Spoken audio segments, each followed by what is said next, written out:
एक कितना सुंदर संवाद यहां पर लिखा हुआ है।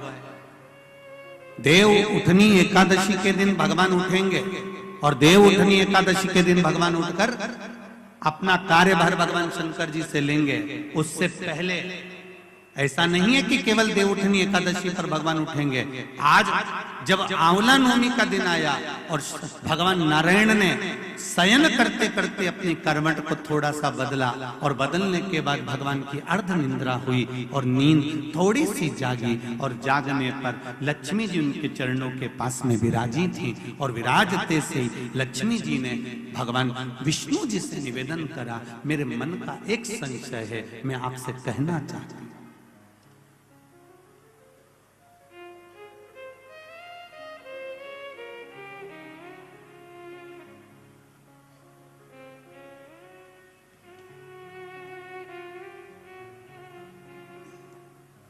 ये हमारे मन का भाव है कि हम भगवान को देव सोनी एकादशी पर सुलाते हैं और देव उठनी पर उठाते हैं।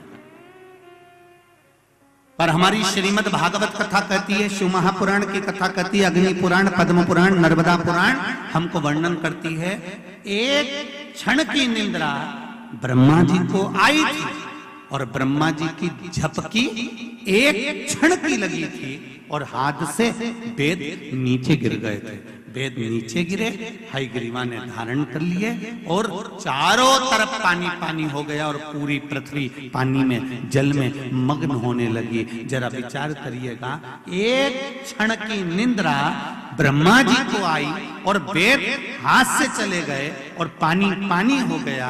और हम कहते हैं कि देव सोनी एकादशी पर देवता सोते हैं और देव उठनी पर उठते हैं। अगर 4-6 महीने जम के अगर वो सो गया तो एक भी नहीं दिखेगा भीकण का,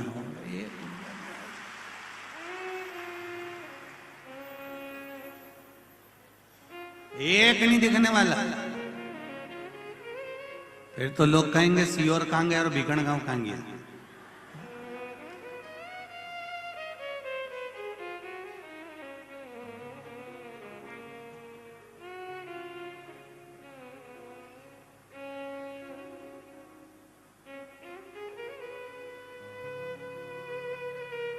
महाराज,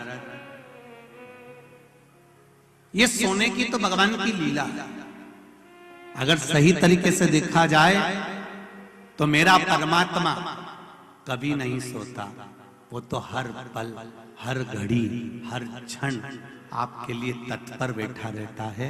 आपने आवाज लगाई और वो भागा। जैसे घर की मां,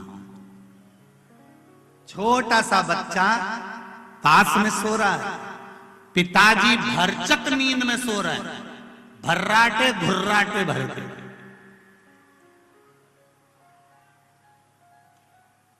पिताजी को कोई मतलब नहीं, वो तो बस दुकान से आया ने, उन्हें पूरा दुकान की गिराकी करी ने, सटर मटर गिरा के आया ने, रोटी मोटी जीनी, 2-4 गप्पे मारे दोस्तों के साथ, घूम फिर के आया ने, पसरी गया, सोया।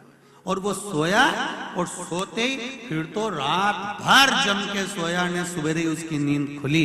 पर घर की जो माँ होती है, घर की जो माता होती है, जिसके पास में छोटा सा बच्चा सो रहा होता है, उस माँ की नींद कैसे होती है।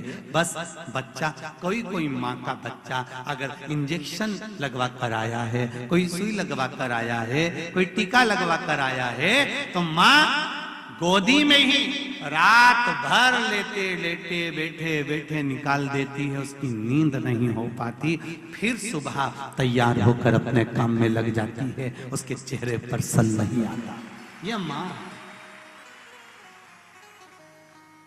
और अगर कहीं का पुरुष हो ना तो 25 बार के बता दे, 2 दिन से मेरी नींद नहीं हुई, धनतेरस से दिवाली तक, अब सोऊंगा और मुझे बिल्कुल डिस्टर्ब मत करना, परेशान मत करना। और यही बात जगदम्बा कह दे तो बोल दे, वो कह दे तुम तो दुकान पे बैठे रहे, एक ढिग, ये घर में ढिग लगाई है, चौक पूरा सफाई करी, तुम तो केवल दुकान पे बैठे थे। पर उससे पूछो, बेचारी है रानी बन के आई थी, मैंने नहीं बोला हो, मैं तो बोलू ही नहीं ऐसी बात।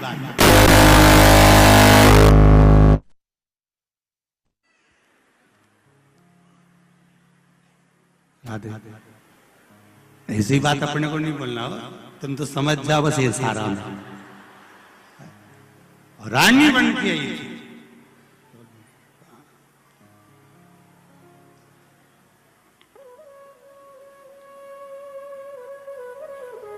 करवा चौथ पे कितनी सुंदर तैयार हुई थी, और धनतेरस के एक दिन पहले इसको देख लो, बस उतना में समझ जाओ।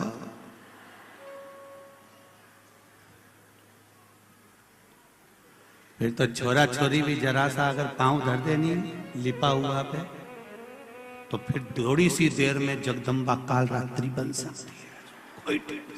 उतनी देर में तो कहा जा रहा है, उनंग से निकाल, इनंग पांव धर दिए तोड़ी थोड़ी होने। इसने छोरा के नहीं किया, वो नहा के आ रहा था नहीं बेरू, क्योंकि सारा में क्या दिया, इधर दर मत देना, ये तो तुम सोच लो। छोरा सुना कि नहीं सुना, उन्हें बाथरूम में सुन लिया कि इधर से निकल के नहीं जाना, उतना दूर से।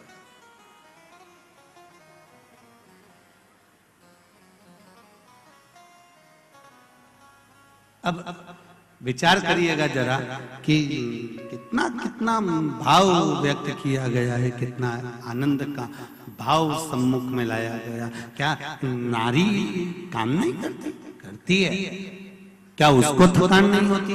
होती है, तुमसे ज्यादा होती है।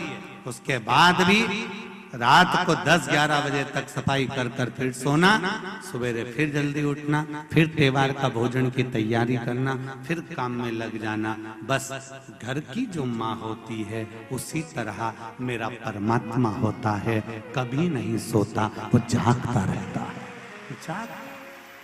वो परमात्मा